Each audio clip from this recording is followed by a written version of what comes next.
সম্মানিত উপস্থিতি, আমরা আজকে ধারাবাহিক আলোচনায় প্রবেশ করব ইনশাআল্লাহ। ইমাম নববীর একটি বিখ্যাত কিতাব হাদিসে আরবাঈন, 40টি হাদিসের সংকলন রয়েছে সেই কিতাবে। অনেক কিতাবে 42টি রয়েছে, এর বেশিও রয়েছে। তবে আরব বিশ্বে এটাকে 40 হাদিস নামেই সংকলন করে থাকেন।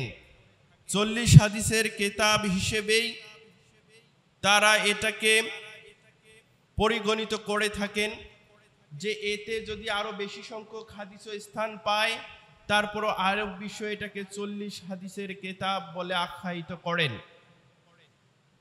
আমরা 40টি হাদিস জানার এবং বোঝার চেষ্টা করব, এটি আমাদের জন্য কেন গুরুত্বপূর্ণ। তবে বলে রাখতে চাই, 40টি হাদিস আলোচনা শেষে এর উপরে অবশ্যই ভাইবা সম্পর্কিত কিছু কোশ্চেন জিজ্ঞাসা করা হবে। অত্র মসজিদের যারা মুসল্লি রয়েছেন, যারা সেখান থেকে ফার্স্ট, সেকেন্ড, থার্ড হবেন, প্রত্যেককেই পুরস্কৃত করা হবে ইনশাআল্লাহ। এবং ভালো মানের একটি পুরস্কার দেওয়ার জন্য আমরা চেষ্টা করব, যাতে বক্তব্যগুলো আপনারা মনোযোগ সহকারে শোনেন এবং পরবর্তীতে যাতে এগুলো জানা থাকে, প্রশ্ন করলে যাতে আপনারা উত্তর দিতে পারেন, সেজন্য আমার এই উদ্যোগ গ্রহণ। সম্মানিত উপস্থিতি, আমরা কেন 40টি হাদিস মুখস্থ করব বা জানার চেষ্টা করব, এটির অন্যতম কারণ নবী সাল্লাল্লাহু আলাইহি ওয়াসাল্লাম বলেছেন, মান হাফিজা আলা উম্মতি 40 হাদিসান মিন আমরি দীনিহা বা'আসাহু আল্লাহু আযজা ওয়া জাল্লা ইয়াওমাল কিয়ামা ফি সুমরাতিল ফুকাহা ওয়াল উলামা। খুব স্পষ্ট করে কথাটি শুনেন। রাসূল সাল্লাল্লাহু আলাইহি সাল্লাম বললেন, আমার উম্মতের মধ্য থেকে যারা 40টি হাদিস মুখস্থ করবে, সংরক্ষণ করবে, মিন আমরি দীনিহা, দিন সম্পর্কিত, বা'আসাহুল্লাহু আযজা ওয়া জাল্লা ইয়াওমাল কিয়ামা, আল্লাহ তাআলা তাকে পুনরুত্থিত করবেন, পুনরুজ্জীবিত করবেন কিয়ামতের মাঠে, কিয়ামতের দিন। ফি জুমরাতিল ফুকাহা ওয়াল উলামা, ফুকাহা এবং আলিমদের সারিতে অন্তর্ভুক্ত করে। তার মানে যে ব্যক্তি 40টি হাদিস জানবে, মুখস্থ করবে, সংরক্ষণ করবে, এই ব্যক্তির ব্যাপারে রাসূল সাল্লাল্লাহু আলাইহি সাল্লাম বললেন যে আল্লাহ তাআলা কিয়ামতের মাঠে তাকে আলেম এবং ফকিহদের তালিকায় অন্তর্ভুক্ত করে পুনরুজ্জীবিত করবেন। তাহলে অবশ্যই এটি একটি গুরুত্বপূর্ণ বিষয়। অপর হাদিস থেকে জানা যায়, বা'আসাহুল্লাহু আযজা ওয়া জাল্লা ইয়াওমাল কিয়ামা ফাকিহান আলিমান, কিয়ামতের মাঠে মহান রব ওই ব্যক্তিকে ফাকিহ এবং আলিম হিসেবে পুনরুজ্জীবিত করবেন। রাসূল সাল্লাল্লাহু আলাইহি সাল্লাম বলেন, কুনতু লাহু ইয়াওমাল কিয়ামা শাফিয়ান ওয়া শাহিদান, কিয়ামতের মাঠে আমি ওই ব্যক্তির জন্য সুপারিশকারী এবং সাক্ষী হব। ইবনে মাসউদের বর্ণনা অনুসারে জানা যায়, তিনি বলেন, মহান রব ওই ব্যক্তিকে বলবেন, উদখুল মিন আবওয়াবিল জান্নাহ শিইতা, তুমি জান্নাতের যে দরজা দিয়ে ইচ্ছা সে দরজা দিয়েই তুমি প্রবেশ করো। কার ব্যাপারে বলা হচ্ছে বলেন তো? যে ব্যক্তি 40টি হাদিস মুখস্থ করবে, সংরক্ষণ করবে, তার ব্যাপারে এই কথাগুলো বলা হচ্ছে। এবং অন্য হাদিস থেকে জানা যায়, কুতিবা ফি জুমরাতিল উলামা, তাকে আলিমদের খাতায় অন্তর্ভুক্ত করে নেওয়া হবে। ওয়া হুশিরা ফি জুমরাতিশ শুহাদা, এবং তাকে শহীদদের কাতারে শামিল করা হবে এবং সেভাবেই তাকে পুনরুজ্জীবিত করা হবে। এই যে হাদিসগুলো বললাম, এই হাদিসগুলোর বিভিন্ন সনদে এসেছে, কিন্তু তারপরেও হাদিসের যারা হাদিস যারা বিশারদ রয়েছেন, মুহাদ্দিস রয়েছেন, হাফিজ রয়েছেন, মুহাক্কিক আলেম রয়েছেন, তারা বলেছেন যে এই হাদিসগুলোর সনদ দয়ীফ। অনেকগুলো হাদিস বললাম, কিন্তু এই হাদিসগুলোর সনদের ব্যাপারে কি বলা হয়েছে? দয়ীফ। কিন্তু এত তো ভিন্ন আরো কিছু হাদিস রয়েছে যে হাদিসগুলো জানলে আমরা বুঝতে পারবো যে 40 হাদিস হোক না কেন, তাই একটি হাদিস হোক না কেন, অন্যদের কাছে বর্ণনা করার গুরুত্ব রয়েছে। সহিহ বুখারীর 105 নম্বর হাদিস, সহিহ মুসলিমের 1679 নম্বর হাদিস, আবু বকর রাদিয়াল্লাহু আনহু থেকে বর্ণিত, তিনি রাসূল সাল্লাল্লাহু আলাইহি ওয়াসাল্লামের কথা উল্লেখ করে বলেন, আল্লাহর রাসূল সাল্লাল্লাহু আলাইহি ওয়াসাল্লাম বলেছেন, লিউবাল্লিগি শাহিদু মিনকুমুল গায়ব, তোমাদের মধ্যে যারা রয়েছে, যারা আমার এই বাণীগুলো শুনেছো, যারা আমার এই কথাগুলো শুনেছো, তারা যেন অনুপস্থিত যারা রয়েছে তাদের কাছে এই বাণীগুলো, এই কথাগুলোকে পৌঁছে দেয়। কে বললেন? রাসূল সাল্লাল্লাহু আলাইহি সাল্লাম বললেন। শুধু তাই নয়, রাসূল সাল্লাল্লাহু আলাইহি সাল্লাম তিরমিজির 2658 নম্বর হাদিসে, ইবনে মাজাহর 233 নম্বর হাদিসে, এই হাদিসের মধ্যে বলেন রাসূল সাল্লাল্লাহু আলাইহি ওয়াসাল্লাম, আব্দুল্লাহ ইবনে আমর রাদিয়াল্লাহু আনহু থেকে হাদিসটি বর্ণিত, আল্লাহ রাসূল সাল্লাল্লাহু আলাইহি সাল্লাম বলেন, নাদ্দারাল্লাহু আমরান সামি'a মাকালাতি ফাওয়াআহা ফাআদ্দাহা কামা সামি'আহা, মহান রব ওই ব্যক্তির মুখমণ্ডলকে আলোকোজ্জ্বল করুন। কার মুখমণ্ডলকে? ওই ব্যক্তির মুখমণ্ডলকে আলোকোজ্জ্বল করুন যে ব্যক্তি আমার কাছ থেকে কোনো কিছু শুনলো এবং যেভাবে শুনেছে সেভাবেই সে সংরক্ষণ করেছে এবং তা অন্যের কাছে পৌঁছে দিয়েছে যেভাবে আমার কাছে শুনেছে ঠিক সেভাবেই। তার মানে রাসূল সাল্লাল্লাহু আলাইহি সাল্লামের যে উক্তিগুলো রয়েছে, বাণীগুলো রয়েছে, এই বাণীগুলোকে যথাযথভাবে আমাদেরকে সংরক্ষণ করতে হবে এবং অনুরূপভাবে অন্যের কাছে পৌঁছাতে হবে। এটি হচ্ছে এই হাদিস থেকে বোঝা যায়। শুধু তাই নয়, মিশকাতের 198 নম্বর হাদিস, বুখারীর 3461 নম্বর হাদিস, উক্ত হাদিসে রাসূল সাল্লাল্লাহু আলাইহি ওয়াসাল্লাম বলেন, বাল্লিগু আন্নী ওয়ালাউ আয়া ওয়া হাদিসু বানি ইসরাঈল ওয়ালা হারাজা ওয়া মান কাযাবা আলাইয়া মুতাআম্মিদান ফালিয়াতাবাওয়া মাকাদাহু মিনান নার। তোমরা আমার কাছ থেকে যদি একটা বাণীও শোনো, একটা কথাও শোনো, তা অন্যের নিকটে পৌঁছায় দাও। বানি ইসরাঈলের কিসসা কাহিনী বলো, গল্প বলো, কোনো সমস্যা নেই। যে ব্যক্তি আমার নামে মিথ্যাচার করবে, আমি বলিনি এমন কথা আমার নামে চালিয়ে দিবে, সে যেন তার স্থান জাহান্নামে করে নেয়, নাউযুবিল্লাহ। অতএব সাবধান। অনেক আলেম ওলামা হয়তো আছেন যারা স্টেজে উঠে হাদিসের সনদ না জেনে এবং আদৌ এই হাদিসটি রাসূল সাল্লাল্লাহু আলাইহি সাল্লাম থেকে বর্ণিত কিনা না জেনে এরকম হাদিস বর্ণনা করে থাকেন। এই ব্যক্তিদের জন্য কিন্তু দুর্ভোগ রয়েছে। এরকম অনেকেই থাকতে পারেন যারা শোনা ওয়াজ শুনেই অনুরূপ ওয়াজই করে থাকেন, হাদিসের মান যাচাই না করে। অতএব আমরা এই হাদিসগুলো দ্বারা বুঝতে পারলাম এতক্ষণ পর্যন্ত যে 40টি হাদিস আমাদের সংরক্ষণ করা উচিত, হেফজ করা উচিত এবং তদনুযায়ী আমল করা উচিত। আমাদের তো সব হাদিসগুলোই জানা উচিত, তারপরে আমরা যত জানার চেষ্টা করব ধীরে ধীরে আমাদের পরিধি বাড়বে। সম্মানিত হাজিরিন, প্রথম হাদিস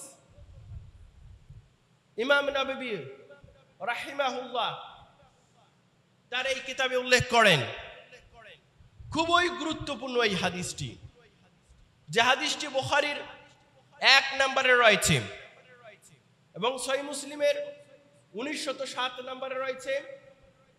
আবু হুরায়রা রাদিয়াল্লাহু আনহু থেকে বর্ণিত, তিনি বলেন, আল্লাহর রাসূল সাল্লাল্লাহু আলাইহি ওয়াসাল্লাম বলেছেন, ইন্নামাল আ'মালু বিন্নিয়াত Actions are just by motives. প্রত্যেকটা কাজের ফলাফল নির্ভর করে নিয়তের উপর। আপনি কোনো একটা কাজ করতেছেন, আপনার নিয়ত কি রয়েছে এটার উপর ডিপেন্ড করবে যে আপনার সেই কাজটা থেকে আপনি ফলপ্রসূ হবেন কিনা। ওয়া ইন্নামা লিকুল্লি ইমরিইন মা নাওয়া, each man will have, প্রত্যেকটা ব্যক্তি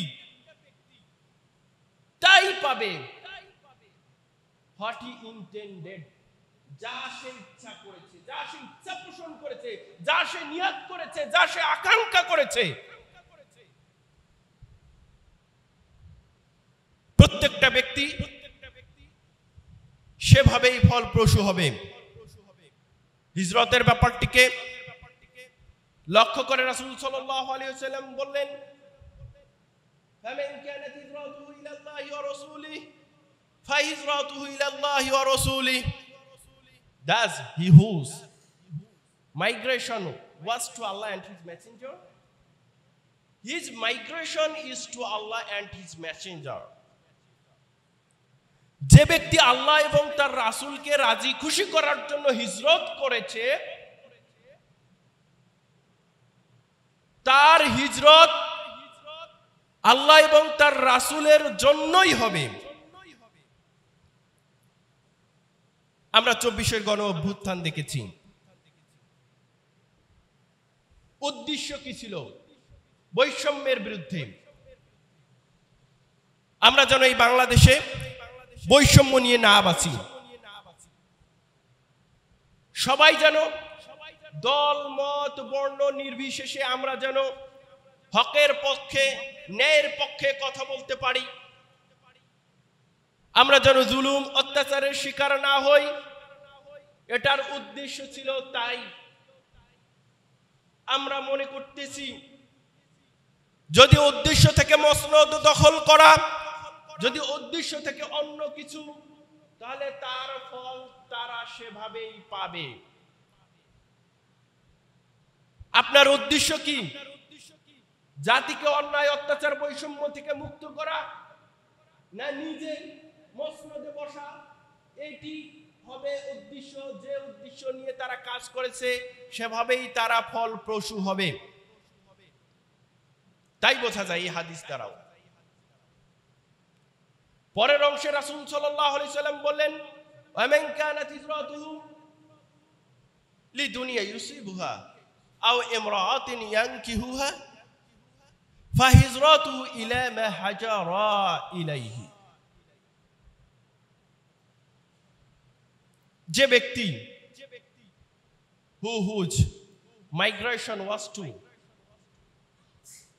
gain something worldly thing, his migration is to that for which he migrated. কেউ যদি দুনিয়া অর্জন করার জন্য যায় তাহলে সে দুনিয়াই পাবে। ওর সে যদি চায় যে আমি একটা মেয়েকে বিবাহ শাদী করব, নারীকে বিবাহ করার উদ্দেশ্যে হিজরত করে মক্কা থেকে মদিনায়, তাহলে তার ফল সেটাই হবে। সে কোনো সওয়াব অর্জন করতে পারবে না।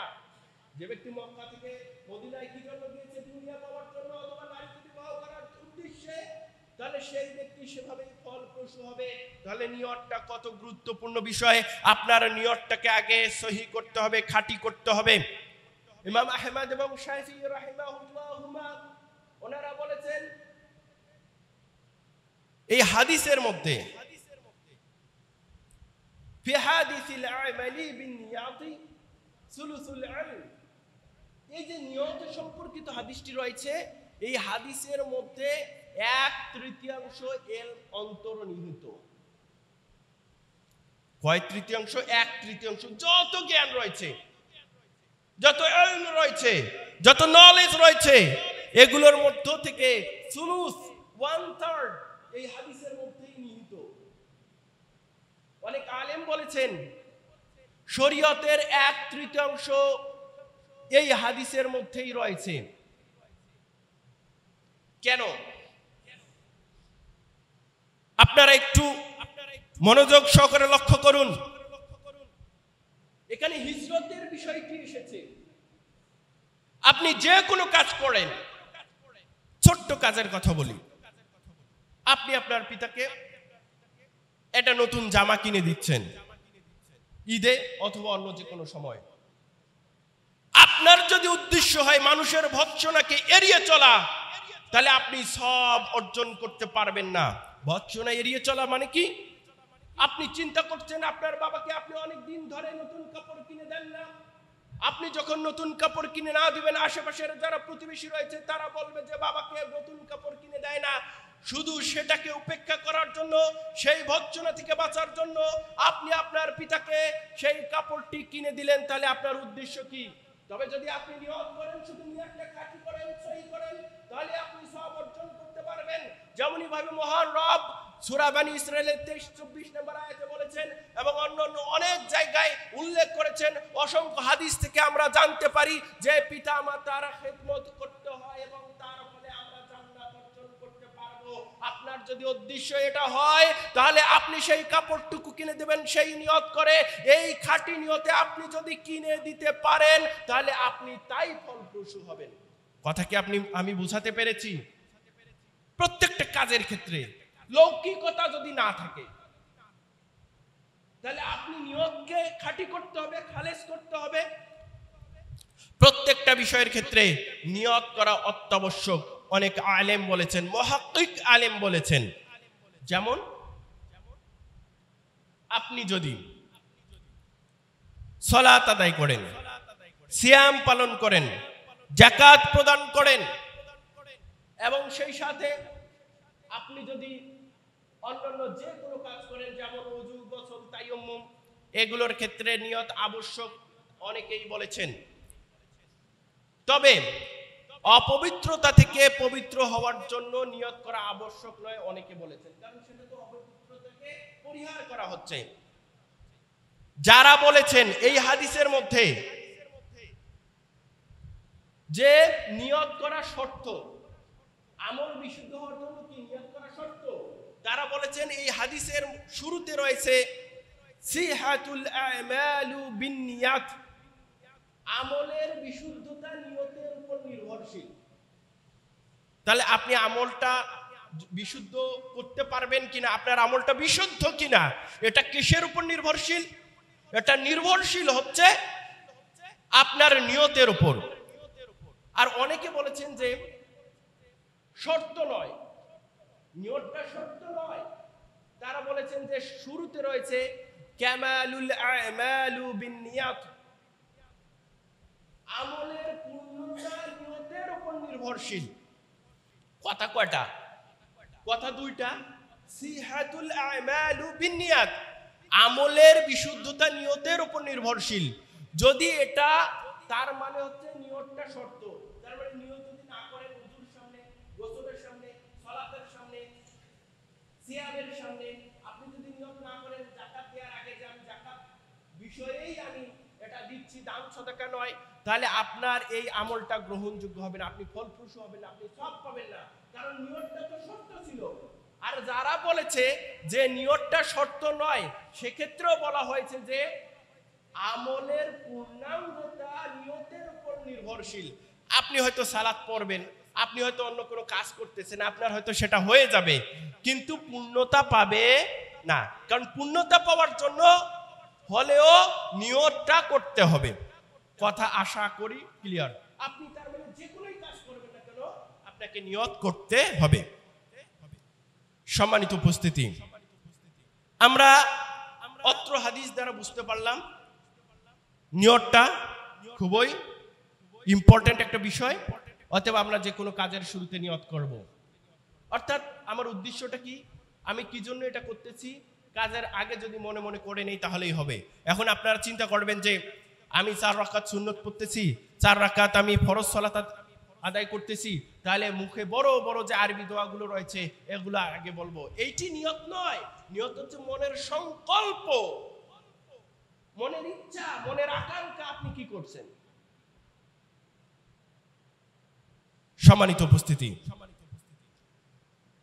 আমরা ওই বড় দোয়া পরেই নিয়ত করতাম, যদি রাসূল সাল্লাল্লাহু আলাইহি ওয়াসাল্লাম সাহাবায়ে কেরাম এবং তাবিঈ থেকে এটা প্রমাণিত থাকতো তাহলে করতাম, যেহেতু নেই অতএব আমরা ওভাবে করব না।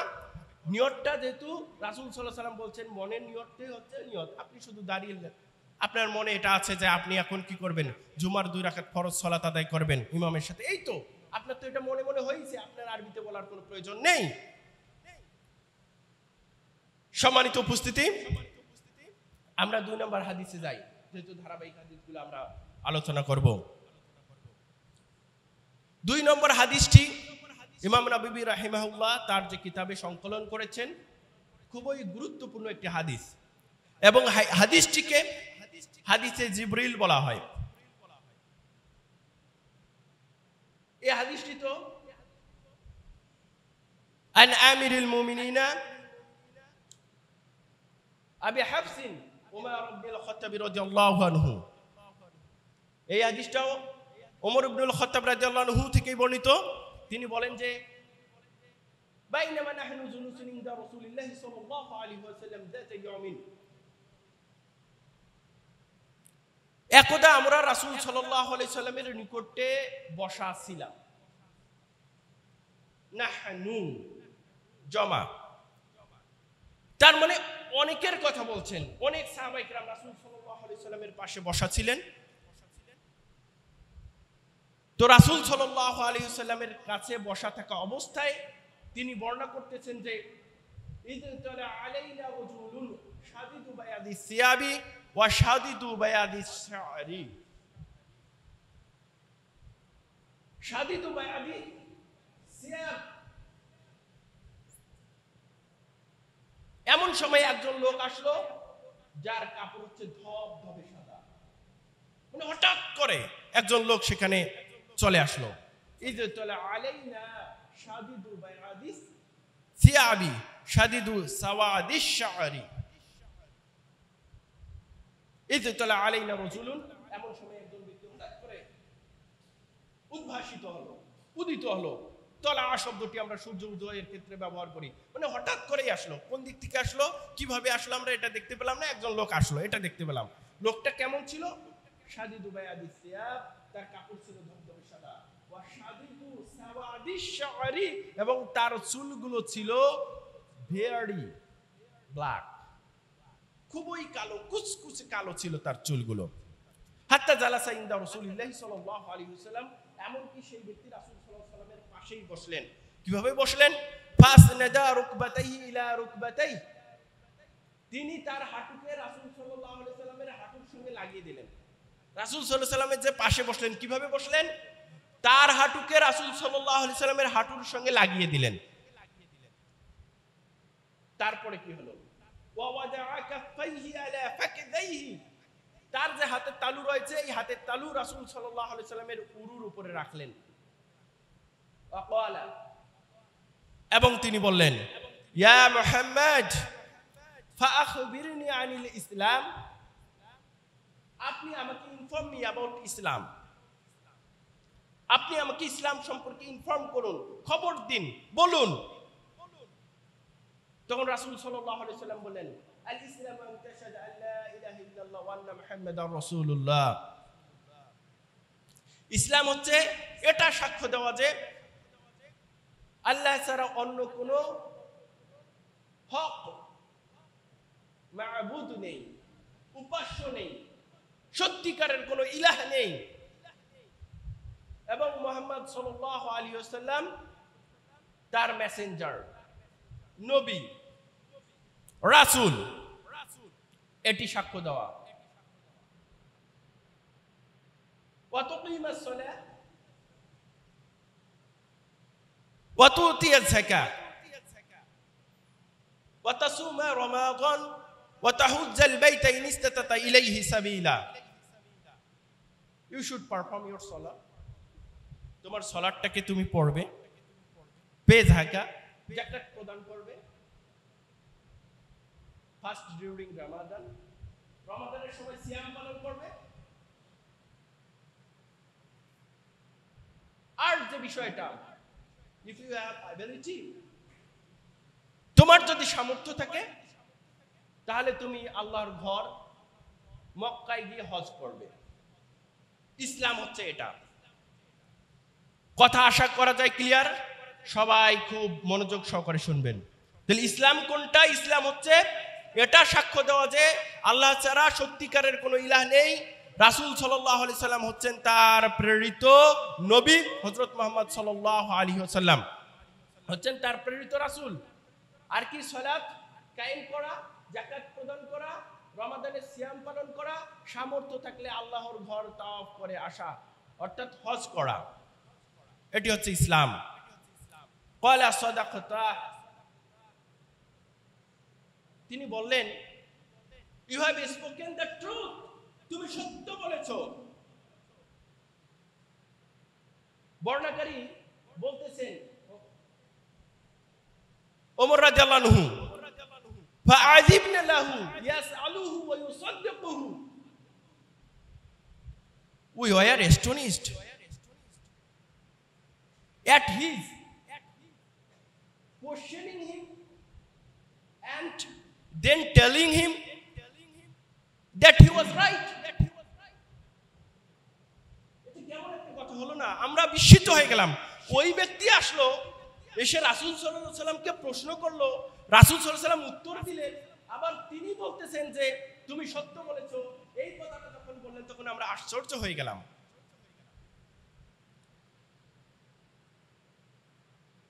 তখন আবার বললেন ইয়া মুহাম্মদ আখবিরনি আনিল ঈমান, ঈমান, তুমি আমাকে ঈমান সম্পর্কে বলো। তখন রাসূল সাল্লাল্লাহু আলাইহি সাল্লাম বললেন যে ঈমান হচ্ছে ওই বিষয়টা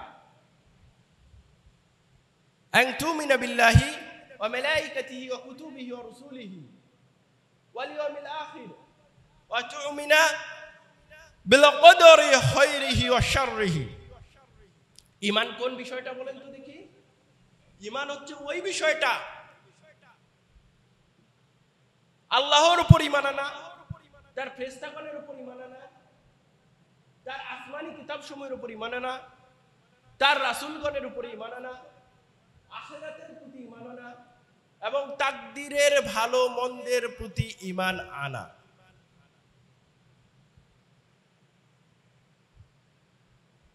এটা বোঝা যাচ্ছে। তার মানে ঈমান এই বিষয়গুলোর উপরে আনতে হবে। ঈমান কিভাবে আনতে হবে আমি এই জায়গাটা একটু ব্যাখ্যা করে যাই, শেষে আর আসবো না। ঈমান হচ্ছে আল্লাহর প্রতি ঈমান আনা।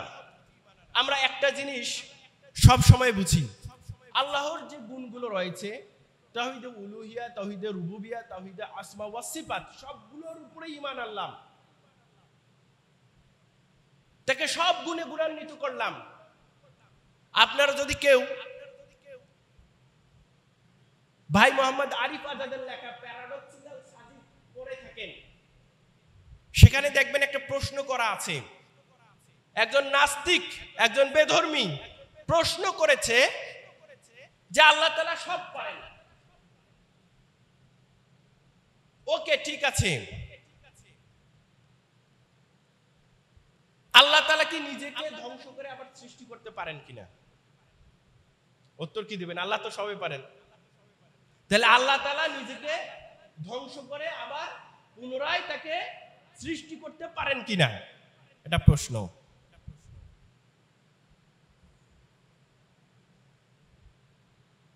এই প্রশ্নর আল্লাহর প্রতি আমরা ঈমান আনবো। এই ঈমান আনার অর্থ হচ্ছে অযৌক্তিক, ভ্রান্ত, উদ্ভট এবং ত্রুটিপূর্ণ যে কোনো জিনিস থেকে মহান রব পবিত্র। তাহলে কি থেকে? ত্রুটিপূর্ণ জিনিস থেকে মহান রব কি? পবিত্র। কথাটা যদি এটা মনে রাখেন তাহলে কেউ কাউকে ধ্বংস করবে আবার পুনরায় সৃষ্টি করবে, ধ্বংস করাটা কি? এটা ত্রুটি না? তার মানে ত্রুটিপূর্ণ জিনিস থেকে মহান রব হচ্ছেন কি? পবিত্র। প্রশ্ন ঠিক নয়। এভাবে ঈমান আনতে হবে, তার মানে ওই প্রশ্নটাই করা যাবে না। ফেরেশতাগণের প্রতি ঈমানের ব্যাপারে ফেরেশতা আল্লাহর হুকুমেই চলে, আল্লাহ যা বলেন সেভাবেই চলে, অন্য কোনো ভাবেই তারা চলে না। আমাদের মতো না যে পাপ পুণ্যের হিসাব আছে, ওনারা সব সময় আল্লাহর হুকুম মতোই চলেন। আসমানি কিতাব কি? যেগুলো আসমানি কিতাব সম্পর্কে জেনেছি এগুলো আল্লাহ তাআলাই প্রেরণ করেছেন তার রাসূলগণের উপরে, এটার উপর। রাসূলগণ কি? প্রত্যেক রাসূলই তাওহীদের ব্যাপারে শিরকের বিপরীতে কাজ করে গেছেন, ইসলামের জন্য কাজ করে গেছেন, এটি আমাদেরকে বিশ্বাস রাখতে হবে, এটি ঈমান। কিয়ামত দিবস পরবর্তীতে যে হাসর নাসর, ফুলসিরাত, মিজান, জান্নাত জাহান্নাম এগুলো রয়েছে, এগুলোর উপর ঈমান আনা। ওয়া তুমিনা বিল কদরি খায়রিহি ওয়া শাররিহি, এবং তাকদীরের যে ভালো মন্দ রয়েছে এগুলোর উপর ঈমান আনা। এখন আপনাদের মধ্য থেকে কেউ বলবেন যে হুজুর ওকে ফাইন, তাকদীরের যে ভালো মন্দ হয়, কথাটা খুব ভালো করে মনে রাখবেন, এটা খুব ইম্পর্টেন্ট একটা কথা। অনেকের প্রশ্ন, কেউ যদি গলায় দড়ি দিয়ে মারা যায়, বিষ পান করে মারা যায়, তাহলে তাকদীরের ভালো মন্দ তো মহান রবের পক্ষ থেকে হয়ে থাকে, তাহলে সেজন্য কি সেই ব্যক্তি দায়ী কিনা? আমি আবার কথাটা বলি, কেউ পিস্তল ঠেকিয়ে, কেউ ছুরি আঘাতে নিজে নিজেই, কেউ গলায় দড়ি দিয়ে, কেউ বিষ ভক্ষণ করে মারা গিয়েছে, তাহলে তাকদীরে যদি ভালো মন্দ তার যদি মৃত্যু সেভাবেই থেকে থাকে, তাহলে ওই ব্যক্তি তো ওইভাবেই মারা গিয়েছে, তাহলে এখানে কি হবে? এটার উত্তর, ওই ব্যক্তি দায়ী কেমনে? তাহলে আল্লাহ তাআলা থেকেই তো নির্ধারিত। ইমাম ইবনে তাইমিয়া রাহিমাহুল্লাহ সুন্দর কথা বলেছেন এই ফতোয়ার ব্যাপারে। তিনি বলেছেন এই তাকদীরটা দুই ভাগে বিভক্ত, একটা হচ্ছে যে একদম ফিক্সড নির্দিষ্ট, আর একটা হচ্ছে শর্ত সাপেক্ষে। আর একটা কি? শর্ত সাপেক্ষে। যেমন আপনি 55 বছর বাঁচবেন, কয় বছর? 55 বছর বাঁচবেন, কিন্তু 33 বছরে আসে যদি আপনি পিস্তল মাথায় টিকে গুলি করেন, তাহলে ওই সময় মারা যাবেন। যদি এই গুলিটা মাথায় না করেন তাহলে 55 বছরই বাঁচবেন। কথাটা মনে হয় বোঝেন নাই। শর্ত সাপেক্ষে আপনি যদি বিষ পান করেন, আপনাকে কেউ বলতেছে আপনি তো জানেন না আসলে আপনার তাকদিরে কি লেখা আছে ভালো মন্দের, আপনি এখন মারা যাবেন কিনা, এগুলো আমরা পাবো সামনে। এই যে ইমাম নববীর 4 নম্বর হাদিস যেটা আছে সেটাতে এই সম্পর্কে আলোচনা আছে আরো, সেখানে আমরা করব আলোচনা। তবে সংক্ষেপে বলে যাই, সেটা হচ্ছে একটা ফিক্সড, একটা নির্দিষ্ট হচ্ছে যে আপনার তাকদির লেখা আছে, আর একটা হচ্ছে শর্ত সাপেক্ষে। শর্ত সাপেক্ষে কি? এই কাজটা না করলে আপনি এটা করবেন, কথা বলছেন, এই কাজটা যদি না করেন তাহলে আপনি এতদিন হায়াত পাবেন, এই কাজটা না করলে আপনি এই জিনিসটা পাবেন, আর এই কাজটা যদি আপনি করেন তাহলে এই জিনিসটা পাবেন। যেমন কি? আপনি পড়াই করেন নাই, আপনি পরীক্ষার হলে অ্যাটেন্ড করেন নাই, আপনি পাস করতে চান, তা আপনার তাকদিরে বলবেন কি আল্লাহ যদি তাকদিরে লেখে তাহলে আমি পরীক্ষা পাস করব, অথচ আপনি এসএসসি পরীক্ষা অ্যাটেন্ড করেন নাই, হবে কি? তাহলে শর্তটা কি? যদি আপনি পরীক্ষা অ্যাটেন্ড করেন, সেই অনুযায়ী পরিশ্রম করে, তাহলে পাস করবেন। এটা কথাটা ক্লিয়ার আশা করা যায়। অতএব কেউ বলবেন না যে এই কাজটা কেন হলো, ওই কি করলো, তাহলে মানে শর্তটা কি? যে শর্ত সাপেক্ষে সে যদি বিষ পান না করতো তাহলে মারা যাইতো না, যেহেতু বিষ পান করেছে তাই সে মারা গিয়েছে, সম্মানিত, তাহলে সেই নিজেই এখানে দোষী সাব্যস্ত হবে। সম্মানিত হাজিরিন, আমরা পরে যাই।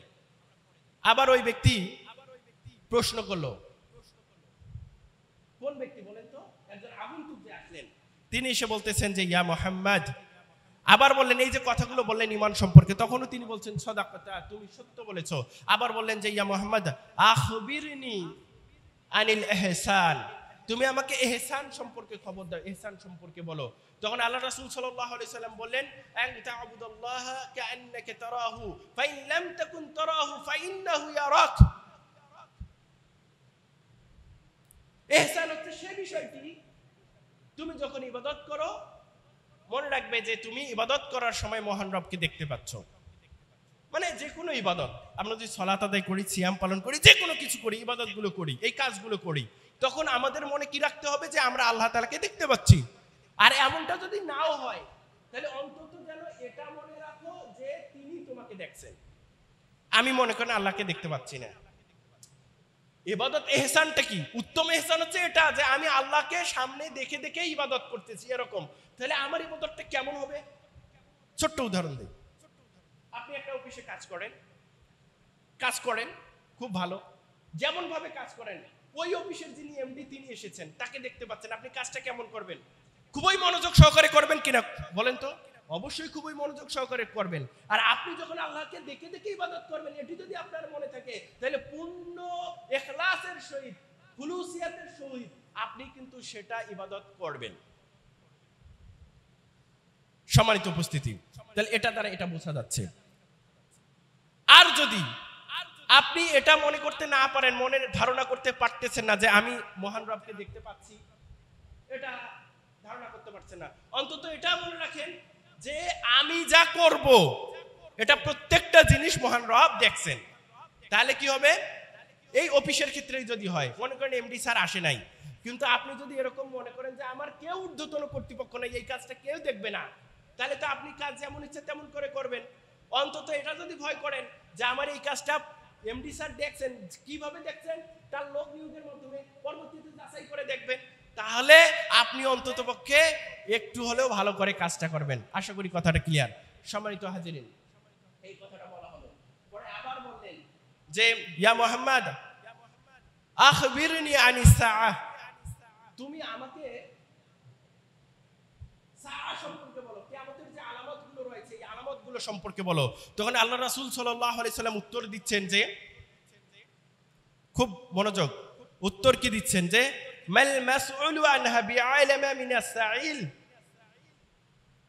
প্রশ্নকারী উপেক্ষা যাকে প্রশ্ন করা হয়েছে তিনি তার থেকে বেশি জানেন না। প্রশ্নকারী কে? আগন্তুক ব্যক্তি। প্রশ্নকারীর থেকে যাকে প্রশ্ন করা হয়েছে তিনি বেশি জানেন না, তার মানে যে প্রশ্ন করছে তিনি বেশি জানেন, এই কথাটা বললেন। তখন বললেন যে মুহাম্মদ আখবিরনি আন আলামাতিহা, তাহলে তার লক্ষণগুলো বলুন, নিদর্শনগুলো বলুন। তখন আল্লাহ রাসূল সাল্লাল্লাহু আলাইহি ওয়াসাল্লাম উত্তর দিয়েছেন আন তালিদাল আমাতু রাব্বাতাহা, এই কিয়ামতের যে নিদর্শন রয়েছে এই নিদর্শনগুলোর মধ্য থেকে একটা নিদর্শন হচ্ছে যে দাসী তার মনিবকে জন্ম দিবে। এটা নিয়ে কয়েকটা ব্যাখ্যা রয়েছে, আমার একদমই সময় নাই। দাসী তার মনিবকে ব্যাখ্যা দিবে, আধুনিক একটা ব্যাখ্যা বলি, সেটি হচ্ছে যে একজন মহিলাকে ক্রয় করা হয়েছে। মনে করেন আপনি কোটিপতি, মিলিয়নিয়ার, বিলিয়নিয়ার, আপনার কোটি কোটি টাকা, অর্থের কোনো অভাব নেই। আপনি যাকে বিবাহ করেছেন তিনি সন্তান জন্মদানে অক্ষম, মানে সন্তান জন্ম দিতে পারছেন না, সন্তান হচ্ছে না। তাহলে তিনি কি করলেন? তিনি করলেন কি, একজন মহিলাকে ভাড়া করলেন। কত টাকার বিনিময়ে? 10 লাখ টাকার বিনিময়ে, যে এই ব্যক্তির, এই পুরুষের বীর্য তার স্থানে স্থাপন করা হবে তার জরায়ুতে। এটা মেডিকেল কিছু টার্মিনোলজি আছে যেটার মাধ্যমে এখন করা যায়। তাহলে এই বীর্য ওই মহিলাকে দেওয়া হবে, সেখানেই ওই বাচ্চাটা বড় হবে। বীর্য কার? এই মনিবের, মানে যে লোক কোটিপতি তার। জন্ম দিচ্ছে কাকে? কোটিপতির সন্তানকে। কে জন্ম দিচ্ছে? ভাড়াটিয়া, দাসী। মনে করেন যে 10 লাখ টাকায় ভাড়া করেছে ওই মহিলাকে। ওই মহিলা কাকে জন্ম দিল? ওই কোটিপতির ছেলেকে। তো কোটিপতি যদি মনিব হয়, তাহলে মনিবের ছেলেও ওই মহিলার মনিব কিনা বলেন? তার মানে দাসী কাকে জন্ম দেবে? তার মনিবকে জন্ম দেবে। তার মানে দাসী কাকে জন্ম দিল? এখানে তার মনিবকে জন্ম দিল। এটার ব্যাখ্যা আরো অনেক আছে সামনে, আমি যেহেতু সময় নেই তাই আমি এগিয়ে গেলাম। এটা আধুনিক একটা ব্যাখ্যা বললাম। সম্মানিত উপস্থিতি, আরেকটা বিষয়, রাসূল সাল্লাল্লাহু আলাইহি সাল্লাম বললেন যে আন তারাল হুফাতাল উরাতাল আলা রিয়া আশাই ইয়াতাতাআলুনা ফিল বুনিয়ান, সম্পদ বস্ত্রহীন রাখালগণ উঁচু উঁচু দেয়ালে দম্ভ করবে, অহংকার করবে, গর্ব করবে।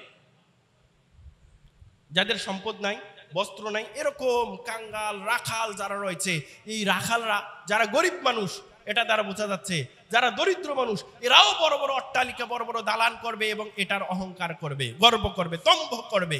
এটি হচ্ছে কিয়ামতের নিদর্শন। তখন ওই ব্যক্তি চলে গেলেন। সুম্মান তারাকা ফালাবিসনা মালিয়া, বর্ণনাকারী বলতেছেন ওমর রাদিয়াল্লাহু আনহু, তিনি বলতেছেন যে ওই আগন্তুক ব্যক্তি চলে গেলেন, আমি আরো কিছুক্ষণ সেখানে অবস্থান করলাম। তখন রাসূল সাল্লাল্লাহু আলাইহি ওয়াসাল্লাম বললেন যে ইয়া ওমর আতাদরি মানি সাইল, এই যে প্রশ্নকারী ছিল, এই প্রশ্নকারী কে, তার সম্পর্কে তুমি জানো? তিনি বললেন যে আল্লাহু ওয়া রাসূলুহু আ'লামু, আল্লাহ এবং তার রাসূলই ভালো জানেন। তখন এই ওমর রাদিয়াল্লাহু আনহু এই উত্তর দিলেন, কি দিলেন? যে আল্লাহ এবং তার রাসূলই ভালো জানেন। তখন আল্লাহ রাসূল সাল্লাল্লাহু আলাইহি সাল্লাম বললেন যে ফাইন্নাহু জিবরিল আতাকুম ইউআল্লিমুকুম দীনাকুম, তিনি হচ্ছেন জিবরিল আমিন, তিনি তোমাদের কাছে এসেছিলেন তোমাদেরকে দ্বীন শিক্ষা দেওয়ার জন্য। একেবারেই সময়ের স্বল্পতা রয়েছে, আমি আপনাদেরকে এখান থেকে দুটো মেসেজ দেই। সেটা হচ্ছে যে জিবরাইল আমিন কোন পোশাকে এসেছিলেন? ধবধবে সাদা, কুচকুচে কালো, অর্থাৎ শুভ্র পোশাক পরে এসেছিলেন, ভালো পোশাক আশাক নিয়ে এসেছিলেন। এটা দ্বারা বোঝা যায় কেউ যদি কোনো রাষ্ট্রপ্রধানের কাছে, কোনো শাসকের কাছে, কোনো আলেমের কাছে, কোনো বুজুর্গুনে দিনের কাছে যায়, তাহলে ওই ব্যক্তিও উত্তম আখলাক নিয়ে, উত্তম পোশাক পরিচ্ছদ নিয়ে যেন যায়, মানে ভালোভাবে যেন যায়। এটা দ্বারা এটা বোঝা যায়। আর একটা কথা, এখানে তিনটা জিনিস আমি আপনাদেরকে বলি খুবই সংক্ষিপ্ত ভাবে। তিনটা জিনিস, ইসলাম, ঈমান আর ইহসান। ইহসান কি? ইবাদত এমন ভাবে করা যেন আল্লাহকে দেখছি, অথবা আমি যদি দেখতেও না পাই অন্তত মহান রব আমাকে দেখছেন। এটি তো নাকি? যার ইহসান আছে তার ঈমানও আছে, তার ইসলামও আছে। আই রিপিট, যার ইহসান আছে তার কি আছে? ঈমানও আছে, ইসলামও আছে। আর যার ঈমান আছে তার ইসলাম আছে কিন্তু ইহসান নাই। আর যার ইসলাম আছে তার শুধু ইসলামেই আছে। এটার ব্যাখ্যা যদি করি একটু সংক্ষেপে, তাহলে কি বোঝা যায়? যে আপনি মনে করেন মহান রবকে দেখে দেখে কি করতেছেন? ইবাদত করতেছেন, অথবা মহান রব আপনাকে দেখছে। আপনি কোনোদিন ব্যভিচার করতে পারবেন, চুরি করতে পারবেন, ডাকাতি করতে পারবেন, ঘুষ খেতে পারবেন, অফিসের কাছে ফাঁকি দিতে পারবেন, খেয়ানত করতে পারবেন? এগুলো পারবেন নাকি? একটাও পারবেন না। তার মানে এগুলো যখন করবেন না, যে মহান রব আমাকে দেখছেন, তখন তো আপনি তার ইবাদতগুলোকে মেইনটেইন করে চলবেন। তার মানে আপনার ভিতরে ঈমানও আছে এবং ইসলামও আছে আপনার ভিতরে। আর আপনার ভিতরে যখন ঈমান আছে, আপনি আল্লাহকে বিশ্বাস করেন, মালাইকায় বিশ্বাস করেন, তার আসমানি কিতাবে বিশ্বাস করেন, নবী রাসূলগণে বিশ্বাস করেন, আখিরাতের প্রতি বিশ্বাস করেন, তাকদীরের ভালো মন্দের প্রতি বিশ্বাস করেন, তার মানে আপনার ঈমান আছে। এগুলো যখন বিশ্বাস করেন, আগের যে কাজগুলো রয়েছে সবগুলোই আপনি করবেন। কি কি করবেন? কারণ এগুলো যখন আপনি করতেছেন, আল্লাহকে বিশ্বাস করতেছেন, নবী রাসূলকে বিশ্বাস করতেছেন, ইসলামের যে রুকনগুলো ছিল, শর্তগুলো ছিল, আল্লাহকে সাক্ষী দেওয়া কি আল্লাহ ছাড়া সত্যিকার কোনো উপাস্য নেই, রাসূল সাল্লাল্লাহু আলাইহি ওয়াসাল্লাম, মুহাম্মদ সাল্লাল্লাহু আলাইহি ওয়াসাল্লাম তার রাসূল প্রেরিত। তাহলে এটা কি তার ভিতরে থাকবে কিনা? তিনি সালাত কায়েম করবেন কিনা? যার পরকালে কি আছে? জান্নাত জাহান্নামের ভয় আছে, তিনি সালাত কায়েম করবেন, তিনি যাকাত দেবেন, তিনি সিয়াম পালন করবেন, সামর্থ্য থাকলে হজ করবেন। তার মানে যার ভিতরে ঈমান আছে তার ইসলামও আছে, কিন্তু যার ইসলাম আছে তার ঈমান নাও থাকতে পারে। তাহলে ক্লিয়ার করি আবার, যার ইসলাম আছে তার ঈমান এবং ইহসান নাই, যার ঈমান আছে তার ইসলাম আছে কিন্তু ইহসান নাই, আর যার ইহসান আছে তার ঈমানও আছে, ইসলামও আছে। কথা আশা করা যায় ক্লিয়ার। তাহলে আমরা কি হব? মুহসিন হব। কি হব? মুহসিন হব। ইহসান যদি আমাদের ভিতরে লালন করতে পারি, তাহলে আমাদের ঈমানও তরতাজা থাকবে, আমাদের ইসলামও তরতাজা থাকবে। সম্মানিত হাজিরিন, যতটুকু বলেছি সত্য, সুন্দর, কল্যাণকর। মহান রব আমাকে সহ সকলকেই আমল করার তৌফিক দান করুক। সুবহানাকাল্লাহুম্মা ওয়া বিহামদিক, আশহাদু আল্লা ইলাহা ইল্লা আনতা, আস্তাগফিরুকা ওয়া আতুবু ইলাইক।